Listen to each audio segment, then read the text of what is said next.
Good afternoon, YouTube, and welcome to the Trooper's Garage. I'm Trooper134, and in today's episode, I'm going to be installing a Warn Elite bumper and tire carrier on my 2013 Jeep Wrangler.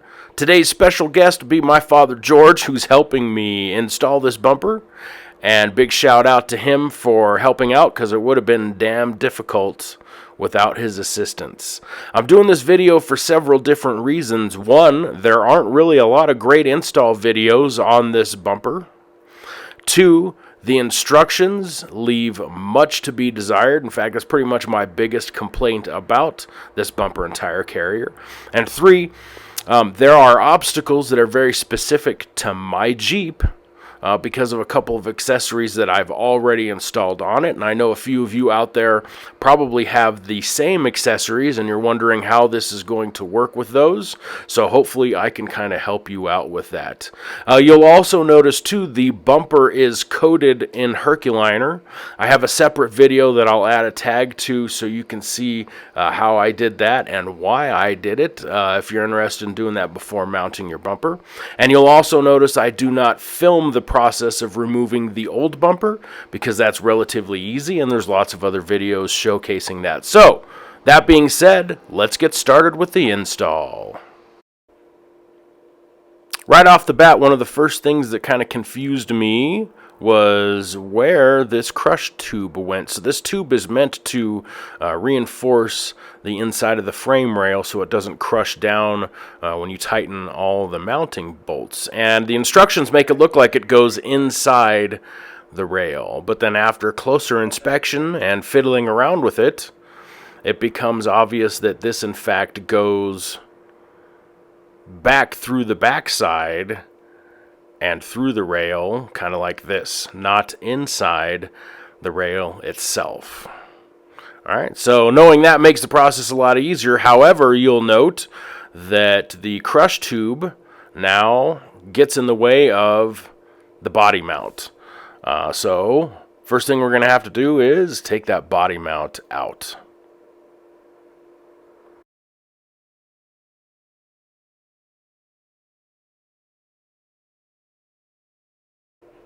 Pretty simple process then. We're just going to undo that bolt and bring that out, set it off to the side here, and now we can mount that crush tube in from kind of the inside of the frame rail through to the outside.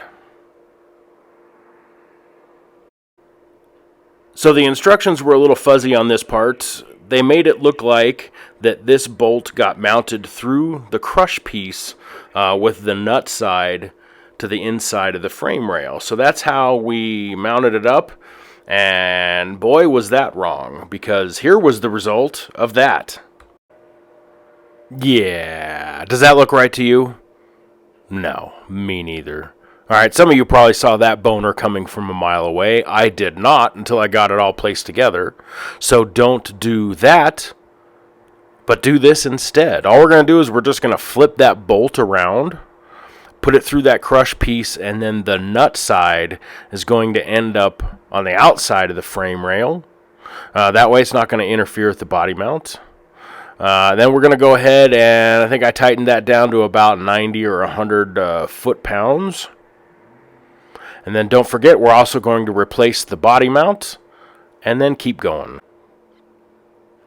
Before I get started on the next part, which is going to be installing some of these nuts and bolts through the side, I'm going to take a quick second and use my leaf blower attachment to blow out all the dirt and little rocks and everything that's accumulated inside this frame rail so they don't interfere with placement of the bolts and nuts.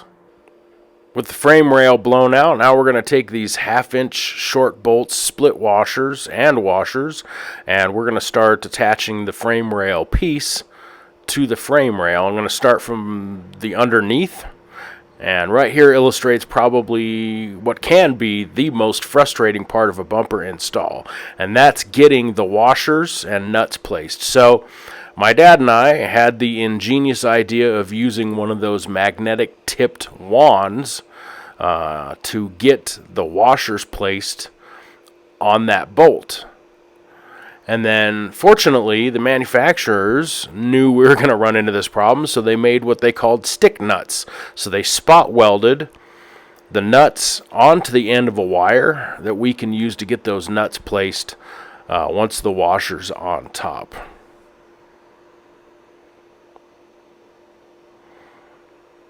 And then we can just maneuver that nut in any way we want to. As you can see here, I bent the wire in a few places to make it a little bit easier to get that nut placed.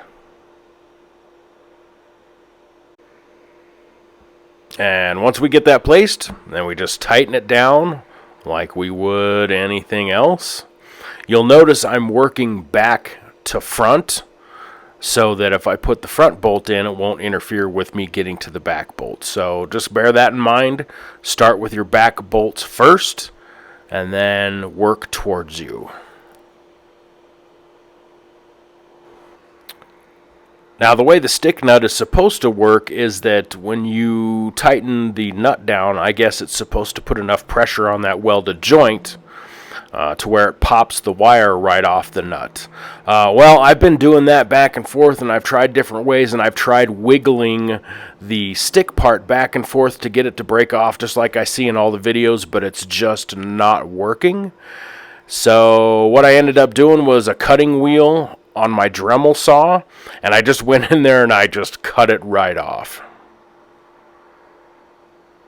And with the lower ones placed, now we're going to use the same bolt and washer combination and come in from the side.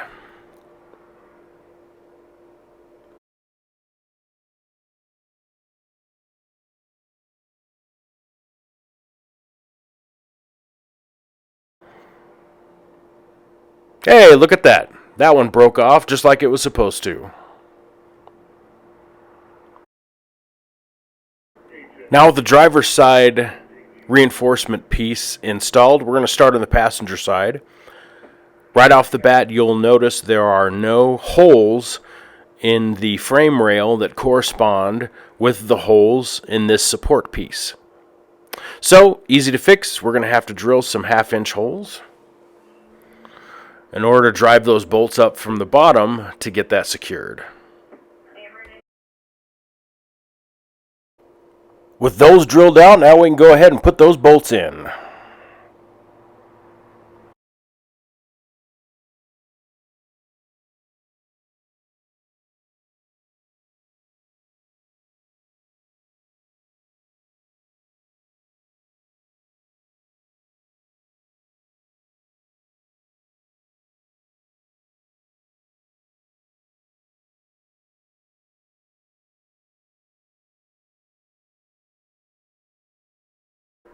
And with those holes drilled, we're going to go ahead and start doing some of the same stuff on this side that we did on the other side. I'm going to take that crush piece and install it from inside to out. And also just remember, when you're putting that bolt in, make sure it ends up with the nut side to the outside of the frame rail.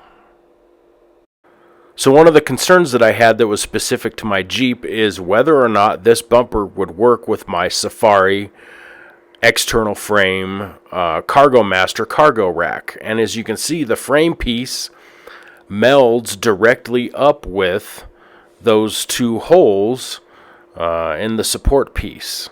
So it looks like initially that it will work.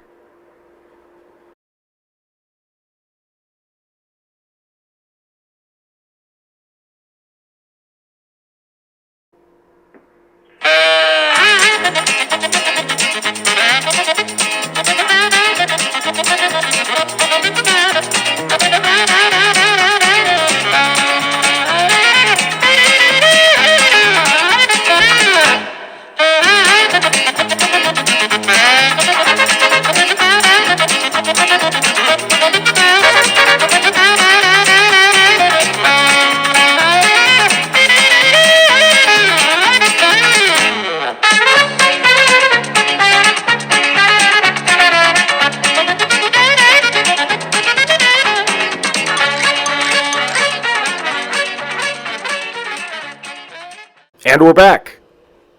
So as I mentioned a moment ago, we're not tightening these nuts down. Not yet. Reason being is that this support structure needs to remain somewhat loose so it can flex back and forth like so. Because when we get the swing arm in, it's going to be at some kind of weird angle. So we're going to use these bolts right here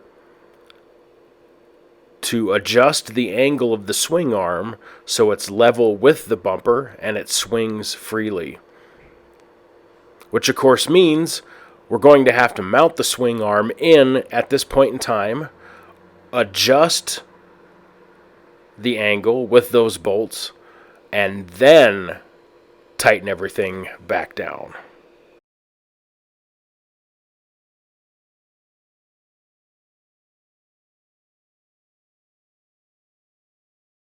So this illustrates exactly what I was talking about. The swing arm is mounted, and as you can see, it is not level with the gate, the window, or the bumper when it eventually gets installed.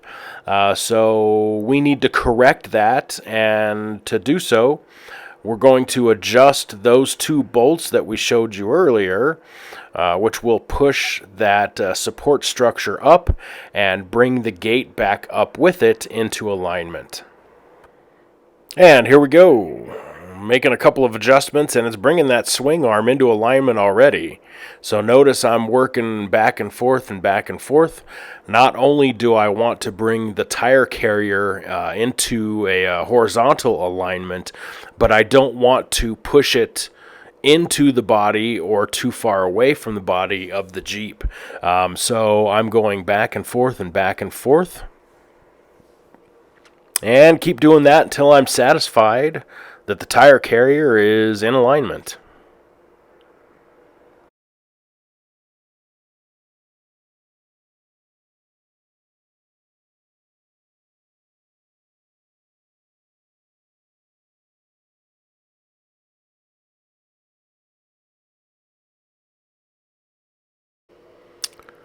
So just standing back and eyeballing the tire carrier, it looks like we have it properly adjusted, but we're going to go ahead and double check that with the official bubble level.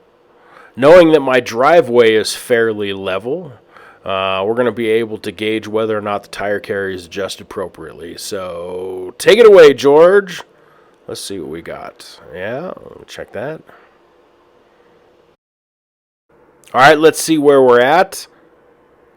That is pretty dang good. I'm pretty happy with that. I might just make a little, maybe quarter turn adjustment. Just drop it down a tiny little bit. But that's pretty much where we want to be. So I'm pretty happy with the alignment of the tire carrier. We went back, we tightened down all the nuts and bolts on that reinforcement piece. We added the nut and washers to the shaft of the tire carrier. I said shaft. And tighten that up and make sure that the arm swings freely. Yep, perfect. Not too tight. And now this brings me to my first problem.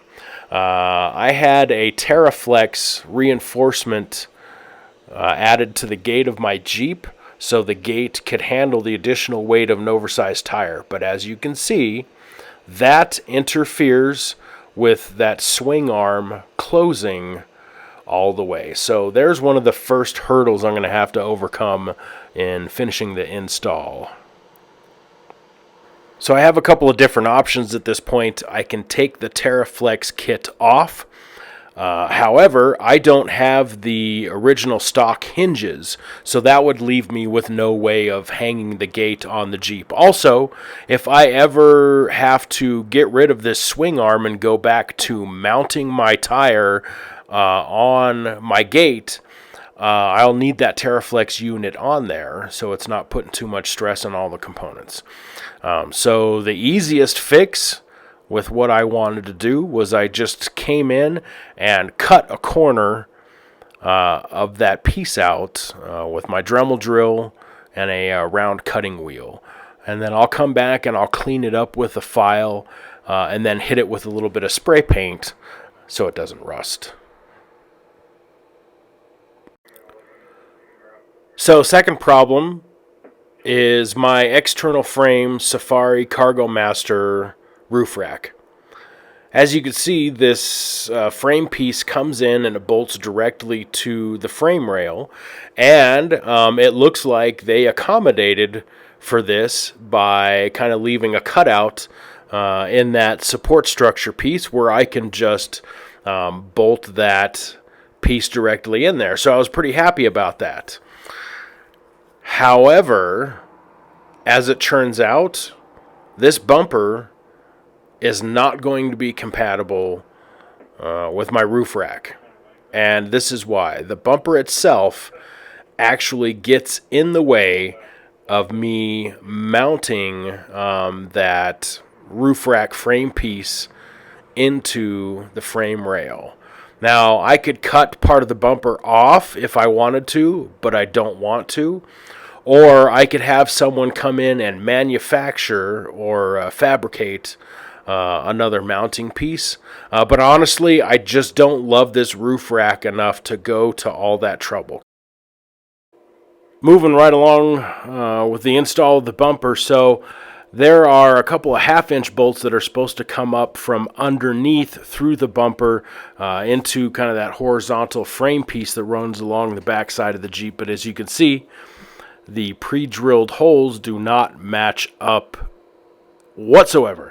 Not really sure what I'm supposed to do here. Even if I drilled holes and put the bolts up in, there's no way to get a nut on top of them.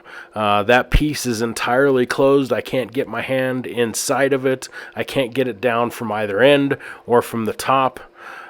So I'm not really sure how I am supposed to accomplish this task. And to be honest with you, those two bolts seem kind of extraneous. So don't tell anyone, but I skipped this part.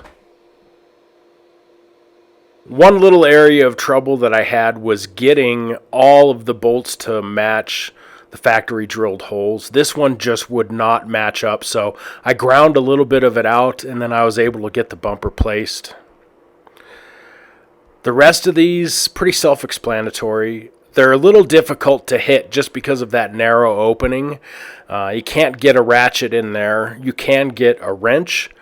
I went out and bought some ratcheting wrenches, which I've been meaning to get for a while. This project just gave me like the definitive reason to go ahead and do that. And that really helped to get the rest of these done. So if you have some ratcheting wrenches, grab those real quick. If you don't have them, I would seriously consider going out and buying them before you get this bumper installed, because that'll really make the rest of this work just fly by. All right, on to the spare tire mount itself. So I went ahead and I marked the holes that are going to line up with the holes in my spare tire rim, and now we're going to start installing those studs. So I'm using the trick that I've seen on YouTube, and even my local shop suggested this. I've stacked a bunch of washers on top of the lug mount stud, and then I'm going to use my lug nut to actually draw that stud in. So as I tighten down on the lug nut, it's going to suck that stud into the plate to help get that mounted. And as you can see, that worked pretty darn good. I only just have a small gap left over, but I don't want to keep cranking down and running the risk of breaking that stud off, because then we'd have to drill it out and I'd have to buy a new one. So I'm going to bring it over to my handy dandy vise and set it down in there, and then I'm going to use my mallet and give it a couple of hard whacks just to get that seated in the rest of the way. And let's take a look. Oh yeah, perfect. Right where I wanted it. That worked like a charm. So as mentioned previously, my Jeep has a Terra Flex spare tire carrier added to it to deal with the weight of my 35-inch tires without warping the tailgate and ruining the hinges and whatnot.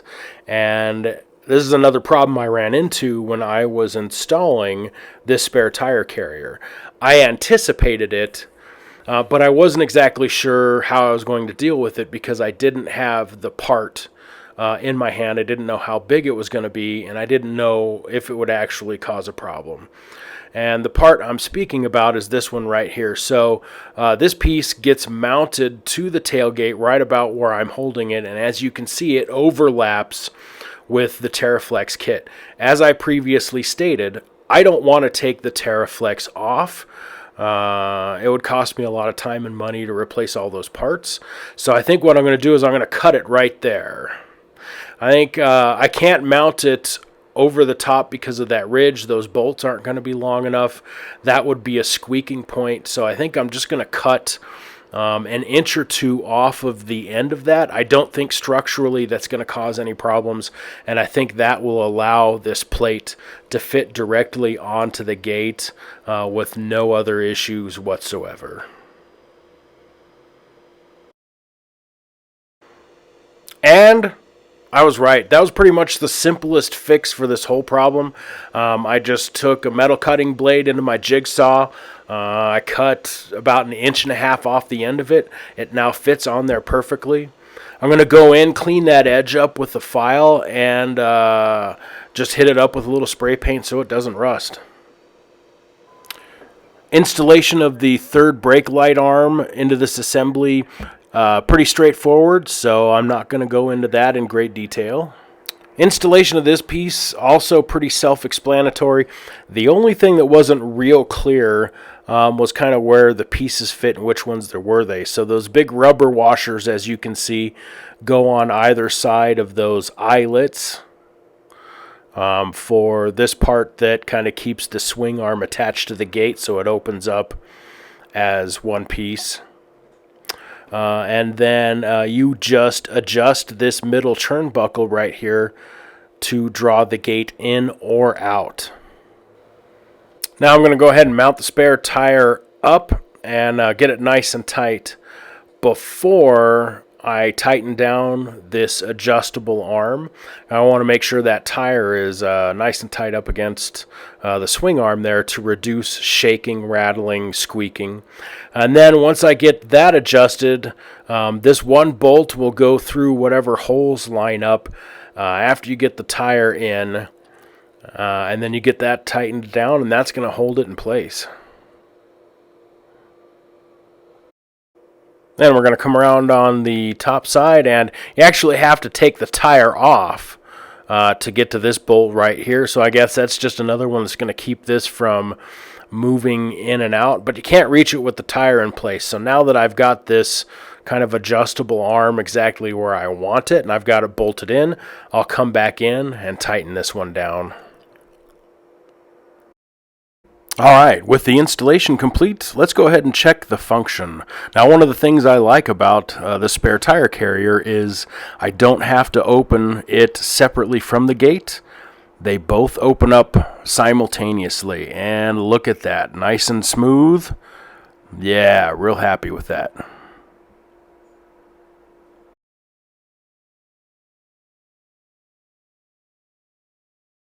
There are a couple of cool accessories that you can mount to this tire carrier. One of them is a Rotopax fuel can mount.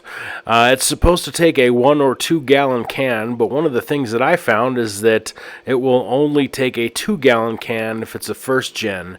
If it's the second gen with the locking lugs at the bottom, like you see here, the can is too big to mount on the tire carrier as it is when it comes from the factory. So I made a few more modifications. I drilled some holes above and just to the left of the original factory holes, which gained me about an inch and a half more of clearance, and that just wasn't enough.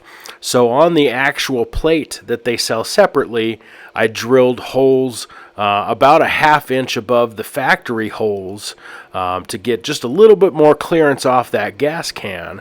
And then once I mounted everything back up, that was perfect. That was all the clearance that I needed, and now I can carry a 2-gallon can. And as you can see, if I wanted to buy the Rotopax extension and put 2 cans next to each other, I have plenty of room to do that too, and still am able to open up the tailgate.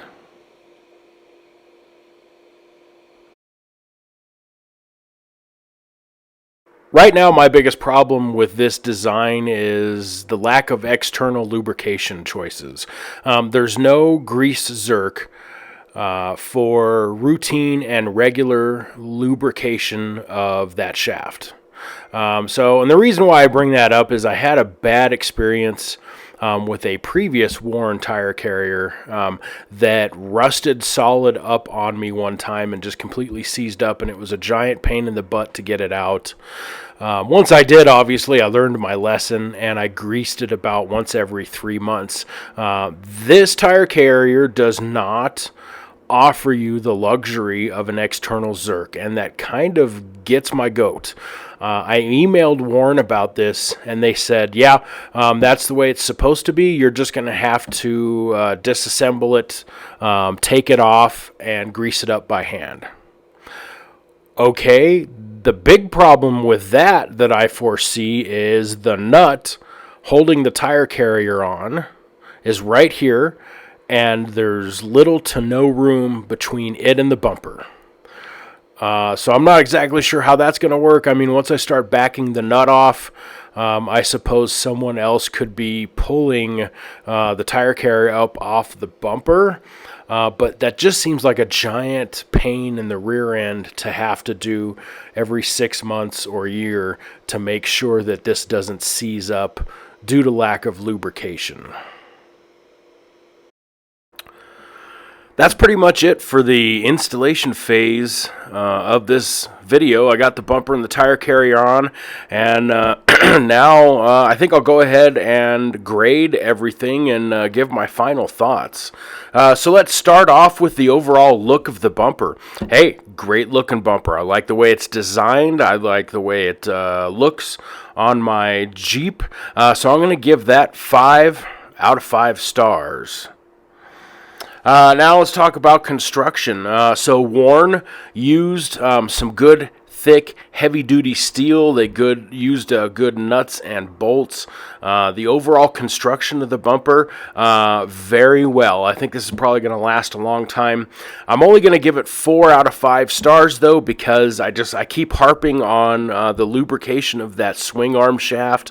I really wish that there was a way they could have made that a little bit easier without me having to disassemble the whole damn thing to grease that up. So, construction, we're going to get 4 out of 5. All right. Last but not least, the install itself. So the installation actually went about as well as I thought it would. It wasn't really overly difficult, but I'm only going to give the installation 4 out of 5 stars, and the main reason being is the instructions. So the instruction booklet wasn't really secured inside of the box, so it was all crumpled up and partially torn up and marked up and difficult to read. And honestly, even if the instructions hadn't been all torn up, they would have been hard to follow anyways. The parts diagrams where they show the exploded view of where everything goes, everything was so small it was difficult to read. Some of the parts weren't marked at all, so you weren't really sure what went where. The actual photographs that they printed out showing parts of the installation process, the photographs were sparse at best. They were very overexposed and almost impossible to follow anyways.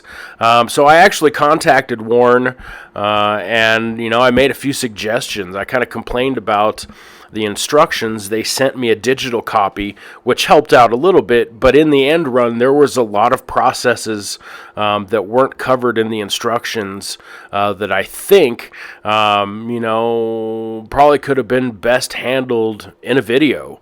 And I suggested that to them. I said, you should have one of your guys or gals do an installation video of this bumper and tire carrier. Put it on your website, put a little UPC scan thing on the instructions, so when we get these items, we can scan it into our phones, watch the video, and then kind of have a better idea of how this thing goes together. Well, that's my video on installation of the Warren Elite bumper tire carrier on my 2013 Jeep.